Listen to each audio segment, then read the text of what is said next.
It can be extremely hurtful and challenging sometimes जब लोग आपको पब्लिकली ह्यूमिलेट करते हैं, आपके ऊपर उंगली उठाते हैं या आपके डिसीजंस को चैलेंज करते हैं। ऐसे में आपके पास दो ही तरीके रह जाते हैं इस चीज को डील करने के, या तो रिएक्ट कीजिए या फिर अपने शेल में चले जाइए।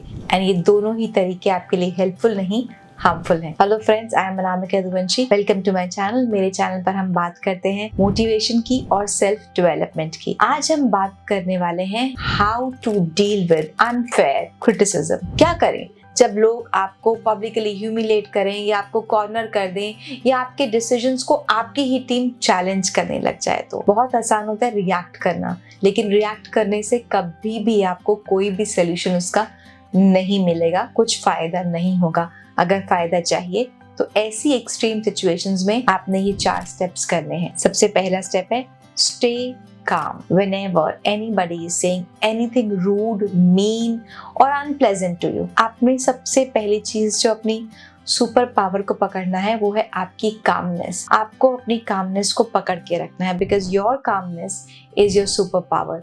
जैसे ही आप रिएक्ट करते हैं वैसे ही आप अपनी चाबी दूसरों के हाथ में दे देते हैं, दूसरे आपको कंट्रोल करने लग जाते हैं। रिएक्ट करते हुए जैसे आप एग्रेसिव हो जाते हैं, लाउड हो जाते हैं, तो जो आपकी बात चाहे सही भी हो, सामने वालों को समझ नहीं आती और आपका जो रेपुटेशन है वो खराब हो जाती है। इसलिए कभी भी कोई भी किसी भी किस्म का अनप्लेजेंट काम आपके साथ करे, आपने अपनी सुपर पावर पकड़नी है, stay calm. Second, self reflection. जो इवेंट हो रहा है, जब जिस भी तरीके से सामने वाला जो भी कह रहा है या कर रहा है, आपने उसके ऊपर रिफ्लेक्ट करना है। ये क्यों कर रहा है, क्या मोटिव है इस पर्सन का, ऐसा करने से इसको क्या बेनिफिट मिल रहा है, क्या इंटेंशनली कर रहा है, क्या अनइंटेंशनली कर रहा है, क्या ये मुझे हार्म पहुंचाना चाहता है और क्या मेरे रिएक्शन से मुझे ज्यादा हार्म पहुंच सकता है। आपने पूरी सिचुएशन का ना एक रिफ्लेक्शन करना है, एनालिसिस करना है कि ये जो हो रहा है ये क्यों हो रहा है, उसको एक हायर लेवल से समझने की कोशिश करनी है। चीजों को पर्सनली नहीं लेना,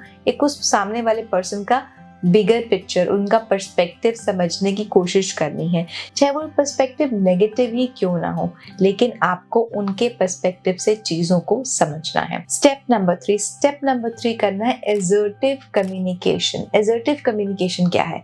असर्टिव कम्युनिकेशन वो है जहां हम अपनी बात तो कह रहे हैं, अपनी ही जो हमें चाहिए वो ही कह रहे हैं, वही बात कन्वे कर रहे हैं, किसी की बात अननेसेसरी मान नहीं रहे, लेकिन हमारे कहने का तरीका एजर्ट करने का तरीका है। यानी हम किसी की बात बिना माने, अपनी बात को बिना गुस्से से कहे, अपनी बात को प्रॉपर्ली कन्वे कर पा रहे हैं, उसको ठीक तरीके से रख पा रहे हैं। मान लीजिए किसी ने आपको कहा कि अरे आपने ये डिसीजन गलत ले लिया, इससे ये नुकसान हो जाएगा या इससे ये प्रॉब्लम हो सकती है, आपने ऐसे कैसे कर लिया, ये आपका बहुत इमेच्योर डिसीजन है। सामने वाला आपके ऊपर इल्जाम पे इल्जाम लगाए जा रहा है। अब एक तरीका है कि आप उससे लड़ने लग जाइए कि आपने ये क्यों कहा, वो क्यों कहा, वर्ड्स पर चले जाइए। और दूसरा है असर्टिव कम्युनिकेशन का, कि आप उसको अपने डिसीजन को जो भी आपने लिया है उसको आप कन्वे कीजिए, उसको आप असर्ट कीजिए कि ये आपने डिसीजन लिया है और ये बेसिस है आपके इस डिसीजन का, ये लॉजिक है आपके इस डिसीजन का, and this is how you are justifying your decision. सामने वाला जो है ढेर हो जाएगा,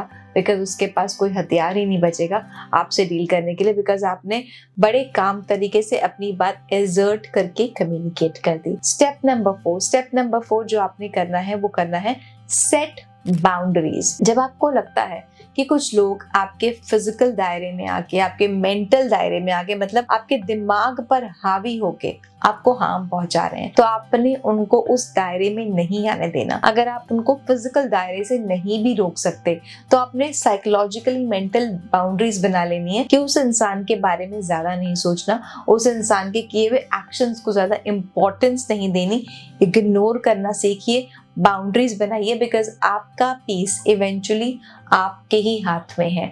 आपके ऊपर डिपेंड करता है कि आप अपना पीस किसी और को देते हैं या खुद रखते हैं। जैसे ही आप अपने पीस की चाबी किसी और को दे देंगे, किसी और को एक्शंस को दे देंगे, आपका पीस हमेशा के लिए डिपेंडेंट हो जाएगा दूसरों के एक्शंस एंड बिहेवियर्स का।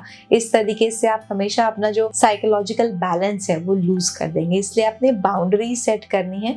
कोशिश कीजिए ऐसे लोगों के आसपास भी ना रहें जो आपको इंटेंशनली हर्ट करते हैं, आपको इंटेंशनली ह्यूमिलेट करते हैं या चैलेंज करते हैं। ऐसे लोगों से कोशिश कीजिए आप उनको अवॉइड करें, लेकिन अगर वो अवॉइड करना पॉसिबल ना हो तो उनको इमोशनली उनसे डील करना अवॉइड कीजिए, उनको दिमाग में दिल में जगह मत दीजिए, बस फिजिकल प्रेजेंस उनकी रहने दीजिए, लेकिन वहां पर भी उनको इग्नोर कीजिए। अगर ये वीडियो आपको पसंद आया होगा then do not hesitate to like this video, because आपका हर एक लाइक मुझे मोटिवेट करता है और ये बताता है कि ये कंटेंट अच्छा था।